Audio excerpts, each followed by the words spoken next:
கண்கள் இரண்டால் உன் கண்கள் இரண்டால் என்னை கட்டி இழுத்தாய் இழுத்தாய் போதாதென சின்னச் சிரிப்பு ஒரு கள்ளச்சிரிப்பு என்னை தள்ளிவிட்டு மூடி மறைத்தாய்.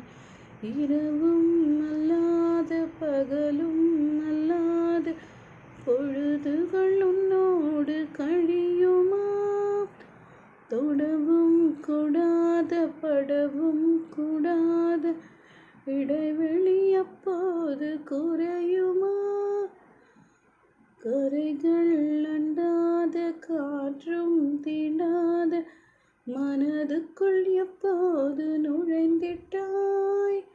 உடலும் அல்லாத உருவம் கொள்ளாத கடவுளை போல் வந்து கலந்திட்டாய்.